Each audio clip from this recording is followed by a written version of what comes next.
London, early 21st century. 12-year-old Quinn Abercrombie arrives at his mother's workplace, where she works on the subway construction, to inform her that his scholarship application has been rejected. Now, the woman has to figure out where to find the funds. At that moment, one of the workers informs them that one of the tunnelers has stumbled upon a cave. Quinn heads to the scene, and while the workers try to investigate the issue, he ventures into the newly discovered passage. He explores the new space when flames suddenly erupt at his feet, illuminating the terrifying visage of a creature that spits at him, hitting his eyes. Quinn scrambles out of the shaft and tries to warn his mother of the danger, but she drags him to the exit to wash his eyes. When flames erupt behind them, his mother pulls him into the elevator cage and presses the ascent button. As the cage climbs upward, a dragon bursts from the flames, crushing the woman as it emerges. But Quinn survives. Soon, the flying, fire-breathing creatures take control of the world. It turns out that dragons existed in reality, and they wiped out the dinosaurs before going into hibernation. Humanity tries to fight them, but their population only grows. In 2010, humanity resorts to using nuclear weapons,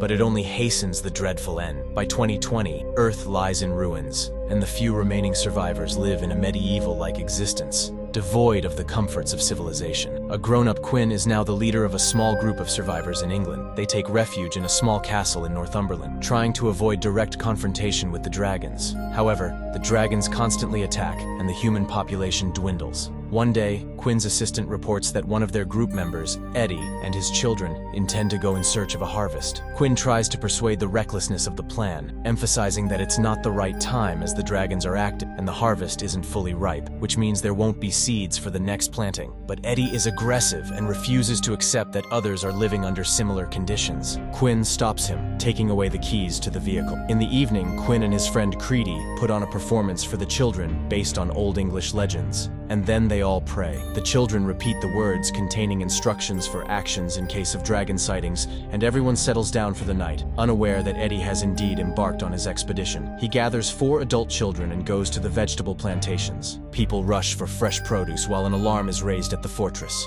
Dragons are spotted on the horizon, and people evacuate the children into secure basements. When one of the women reports Eddie and his children missing, just as they come under attack by the dragons, one of the sons instantly perishes, and Eddie gathers the remaining survivors, unable to escape from the engulfed area by fire, waiting passively for their demise. However, Quinn and his people come to their rescue, having reached them in fire truck and managing to repel the dragon with water. The monster incinerates the front vehicle while the others try to retreat. Still, Quinn's vehicle's engine fails, and Creedy pushes his friend's car with his own, and they escape as the dragon devours the bodies of the deceased. A day later, the radio operator intercepts conversations of unknown individuals. Quinn calls for a general assembly, as these could be marauders, no better than dragon attacks. Everyone capable of bearing arms heads out to confront the potential threat. Soon, several vehicles bearing U.S. Army insignias approach the Citadel gates. A man steps out and demands to see the leader. Quinn goes to meet him. The newcomer introduces himself as Van Zan and requests shelter for his group for one day. He is a pilot who managed to restore his helicopter and flew here to fight the dragon. Quinn is skeptical, as he knows how strong and dangerous these creatures are, and advises the Americans to leave. However, Van Zan then shows him a dragon tooth personally torn from the mouth of the last one he killed recently. He realized that dragons can see in the dark and during the day, but their vision falters in the pre-dusk twilight. His people became the first to successfully kill a dragon and have been doing it repeatedly since.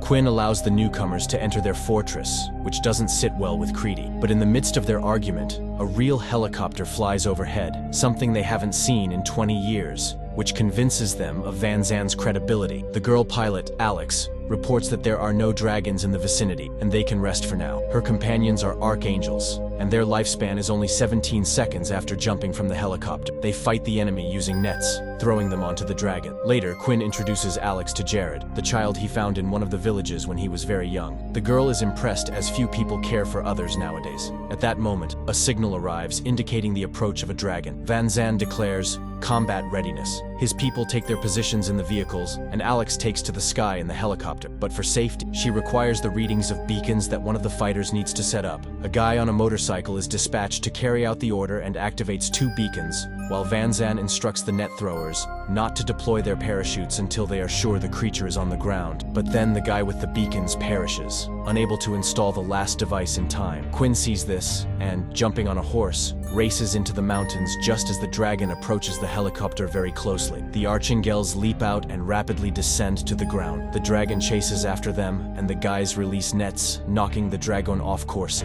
Nevertheless, one Archangel perishes. Meanwhile, Quinn activates the third beacon, and Van Zan asks him to act as bait for the dragon and lure it toward the weapon. Quinn mounts his horse and rides toward the fortress, and just as the beast is about to grab him, Van Zan fires a dragon-killing projectile. The creature falls to the ground. In the evening, the people celebrate this victory. However, the arrival of Van Zan dampens their spirits. He reminds them that it's too early to celebrate, especially considering the loss of his people, who need a proper burial. Later, he tells Quinn that Alex is the keeper of memory, so she remembers the names of all the fallen to honor them properly. He admits that he needs more people, so he hopes to recruit from Quinn's team. Alex explains that their chemist managed to identify the composition of dragon fire, which is identical to napalm, and that all dragons are females that reproduce from a single male, presumably based in London. Killing him would eventually put an end to their population. Quinn believes that a trip to London is unreal because the creatures have excellent memory and can trace where people come from to destroy all remaining survivors. He refuses to risk his people's lives, having seen the very first dragon in the tunnel where his mother died and knowing its power. At that moment, the radio operator reports that Van Zan is not following orders and is currently persuading Quinn's people to join him. The leader rushes to the platform where the American urges the men to take up arms and resist the dragons. 4 people volunteer, but Van Zan orders the strongest ones to be forcibly taken. Quinn confronts the American, and a fight ensues, which Alex interrupts. She leaves a bottle of iodine with Quinn and departs with her commander. As Quinn tends to his wound, he sees Jared packing his belongings as he intends to become an archangel. Quinn, who hoped Jared would become the leader of their community, tries to stop the young man, but he still decides to leave. Van Zan's team sets out for London, while Quinn goes to gather firewood to burn the dragon carcass. Jared joins him, having decided to listen to the man who saved his life after all. During the night, Quinn re-examines the dragon and finds an egg, confirming the truth of Van Zan's words. At the same time, Van Zan's group approaches the outskirts of London, where they come under attack by a massive dragon, resulting in the death of nearly the entire military. Alex calls for Van Zan, but there is no response. The Citadel's radio operator intercepts these negotiations while Alex lands and finds her commander, who is in shock over the dragon destroying the entire column in a single strike.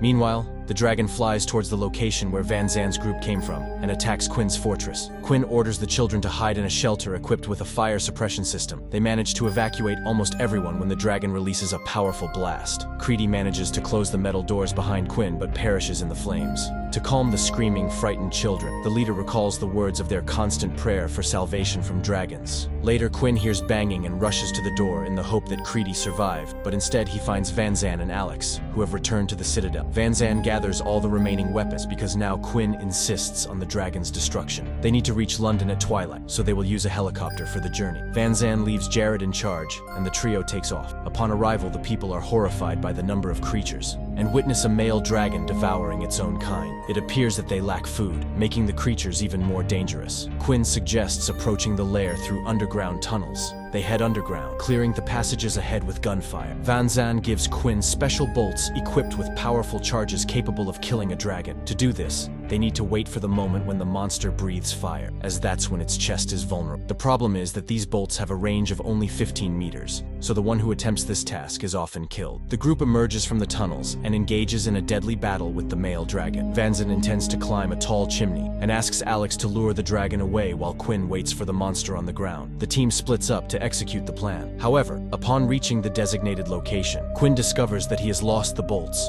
Meanwhile, Van Zan climbs up the chimney and shouts for Alex. She runs, luring the dragon, and the soldier shoots, but the gunfire doesn't do much damage to the dragon. So Van Zan charges at it with an axe and perishes. Alex manages to reach Quinn, who admits he is weaponless, and they take cover in the ruins. They try to evade the dragon, which is hunting them, and make a dash towards the location of the destroyed trucks. Alex spots a bolt under the bottom of one of the vehicles, and while Quinn retrieves it, she distracts the dragon. Quinn loads the crossbow and, emerging from cover, manages to shoot the dragon directly in the mouth. There is an explosion, and the creature perishes. Alex encourages Quinn, saying that Van Zan believed in. 3 months pass. Quinn's group sets up radio towers, re-establishing contact with the outside world. When Jared reports that the French have just contacted them and demand the leader, Quinn smiles, announcing that they need him right now. Alex laughs, noting that people have become optimistic again. Well, it's no wonder. They saw The Last Dragon a couple of months ago, which means the creatures are gradually dying out,